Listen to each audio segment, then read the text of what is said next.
yogoni do tuwa kunti maga wala tuwa ku khorenti maga kha igi mere kitte kebe kamma angana warantinya tuwana nya fegen kay parce que tuwana nya mere mo honni kenga khaga ngebe ken kanoro non erere ko ganani ken man kagi misigire khen tuwa get ay ke fet tuwana de alhamdulillah ro tuwana nya do meta o kharati batte yo ifaga kenya khilli lenki ange kore kat kebe tathirun nafs wala tazkiyatu an nafsi aranti nyana ya akhi annati anken mulannan cirowa siro nganya dingro beni anta telenonga an mulannan bugu bone nyana ko nokube ga laboratoire be iga bonenga iga koynanga anta telenonga kellanti nyana muslime bawno osaf ko fo nyakama ko fo nga muslime nge muslimen tanande ko ku banki alhamdulillah asun islamin ko fo nyam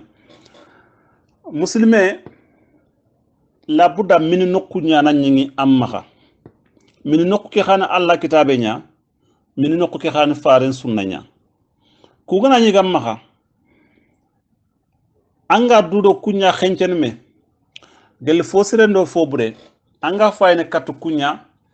bawni birom de digame ko jopan nante ayageni ser su haqqilande baga o gana ser suna dua sirondi nyimena dua sirondi kebe gam pa maka kenda mbak kebe ga nyime maka kenda mbak aha kempe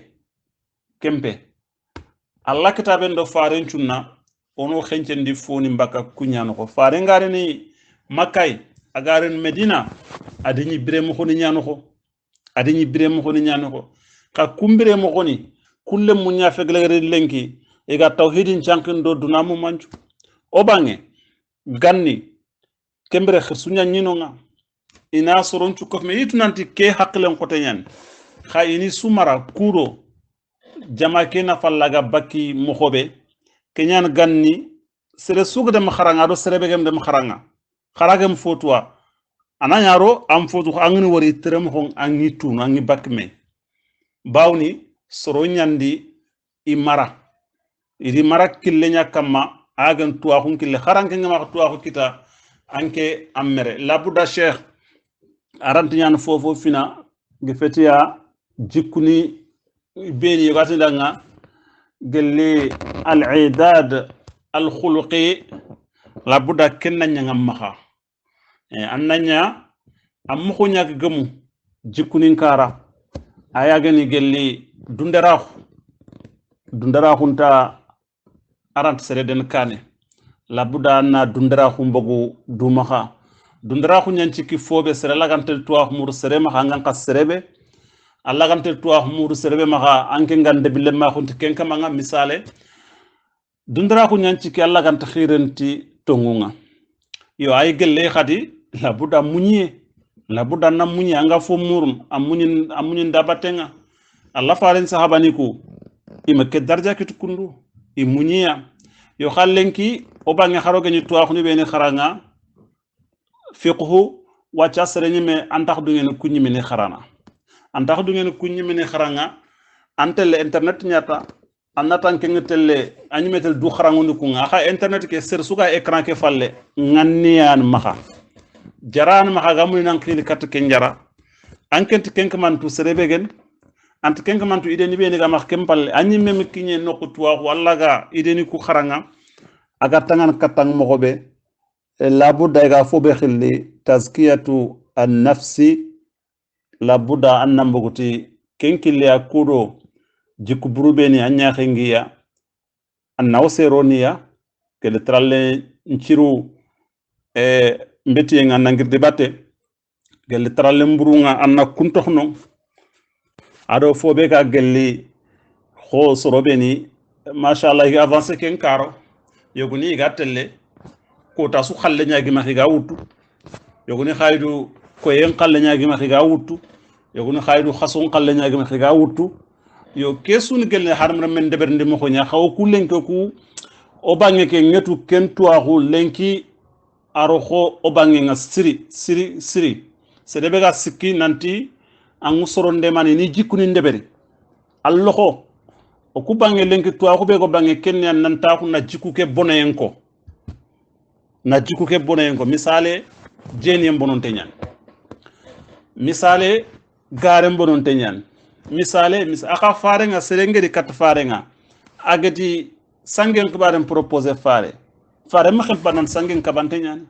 fare ndik killu nya ko yad mo ko nya ko yi akama nyime ga sange ke bonon ta ko ngalla ga nyekun ta ko ngalla aglato batte yo xallenki kello ko o bange siringa serenga o ga to ngunya kono serebe gatni ke surun kitul lagana nanti danga khayli ona me debere agangewe o kefinia ona kawandu debere ona conférence ni debere kha on kefi ona soro ku debere allo yo Cheikh Abdurrahman انتم من انكسو من جابي بالضبط ولكن كي اللي نقل ndiki ya fam nanti o soro ku yimeni o yimeni ama deber nden deberi mey o me deber ordinata ona fo bonontego ko ay ko fo no amenya wala ona fo sere ko ay ko fo no asire nyan corona ke deber khaga deber no beketa o haju ntax ke nga imma wala to khunto ma wala saber yento ma Allahu ala wa a'lam. والله يا شيخنا الفاضل الشيخ جنبو جغانا مسلانغا فريما اكني يخمبان لينكي ودو اخين نغادو خرام خنا خاورو شيخنا كفو الشيخ جنبو جغانا وقات مقام تمبي تخونغني ياتني واجبات الشباب تجاه المجتمع اخين يا دو مارمو لينكي مسلانغي وانا akhempaniri ya kundu wa sheikh mamana way nawarni do mamande be fatama gante ogar fu faman ko kenya sheikh nga safota nga fonan ka ko ngani kebe fonan ka ko fotat su harre me ngani sembe na khane hakati be sorongan kawa na andi mande muru kuro an kharaga kifin teganinde kendange palle cheikh nga exemple du mbogo ba kune qur'an do sunna nga agada inaya be wala agada importance bikin lebna ko wala funan khayahu alkoda nan nabila ibrahim ko takebe aga mununi ku aga fabul na tinete nanti janka munu batte dans ngan société ndanga kebra lemna ko nya bi dalili qawli al mar'a sami'na fatan yazkuruhum o kur lemne ga mugudi ga xibaren ko ngo lemne ke toni ibrahima wol lemne ga wari lemne ke be aga munon ko xibaren ko mutu fobure ismail khabe gen aussi akhar tineti responsabilité nya birambe fabe nga alkabu gondo mari cikindini ak fi fabe nga ada gadal kap tak dome musa khabe gen kemmo bari yani sro ku ber tungundi am akam be risala nga ko kallange ngar ko mo fama amuna illa zuriyatan min qawmihi sere sum to ngande musa gemnya lemnu be diga do gelli ak fonno ande be dimbe kada aussi ya ka kingal hala yani akhar ina yankini lemnu nga fare fonno fe cheikh nga ar dalil to lan ki nanti allah subhanahu wa ta'ala ko allah fare ko hadisan no suro ku ñori beni iga sik suro mu re ko takebe suro gante gam yalla xale kep ku nga lemne aga khoro alla mbaten kamma kho agar fa ogor fa wona ko mo danti got lemne wonda yugundo yakharun juwa par exemple li to danga asma bint abubakar kebe ke tubi do alla fare mbate nani len nan porgo aga forgo aga tubi dan so tamdo naktuwa nan porgo gille makka katti medina king khadi aussi afilante ñani ti ire mere me beto ngana abdallah asifada ngasro le lebna ngabe exemple ngam ma khosre be ga ko abdullah ibn umar ni khosre be ga ko abdullah ibn abbas ni kenna nge pale asifada ko funin kar aussi iga geda inaya be kini lebna ko ala exemple ngono lengi khara politicien ko lenki i ha gunte nga fosu kel lebna ko na ko tuti al faraha gen ko temps ado lemna ko do sembe an yamaha duna mo wangal linki asuru ina yankini ilemnu fonnan kayu jamane so ngana daga programme ngi maka kudo iga fonnan kayu ngai gettagar mo xobe sen ngade wol fa ba diga ko ko nanti janka sere nan cigi ko fonda ananda xal ci tan ko fonda ngan ko fon ci rondini janka ne be ñumum pira golle ni ken ande be jumundo xey faaru pina golle ni ken ho nabillahi shuaib agati soron nga xama xente di fo nga xama burta khartlo munta ko ndeberi ko Musa agiri kat firawna na li na justice nga na fer nga justice laga nga agara gare ngene ko fondo ko bobe ko nabillahi Ibrahim go daga xamama ko be agri famu ko fondo ko nanti janka fil kapel ko fo ngay lan falle idan a misale gebe nyen Cheikh ngadi asifo danga ugan kaw sulfandu be ngutu kunga nyar dang sulfanda kudo waraga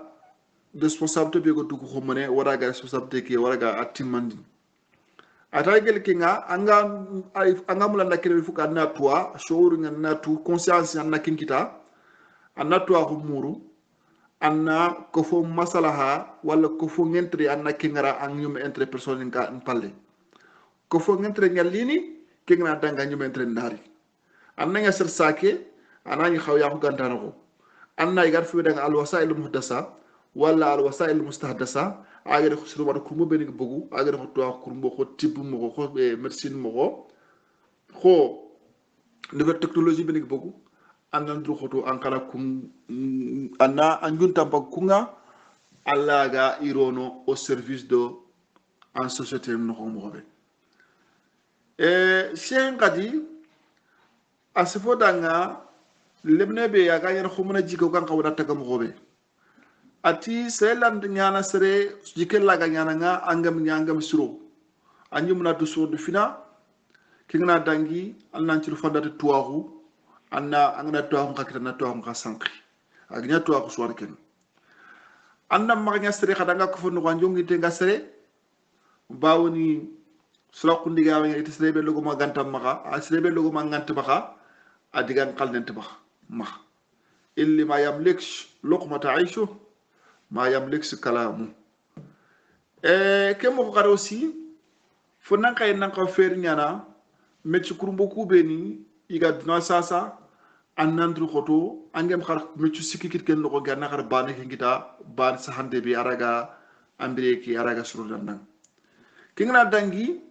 wala tun nanti bannahu aro na ngasrsire inti kinti kille sirella nyana anani amposo nga dura kunti nyan kha volonté nga maka capacité nga maka allara qudrat ni nga agar ko aton ka de capacité allar kun kina nga alla ga fogebe de berni a ko fondo izam sirgara wana sere ngor khumne projet de société nga maka projet nga maka société ngamma o maka fayni nante est ce que poson ko wala poson ko to makumpay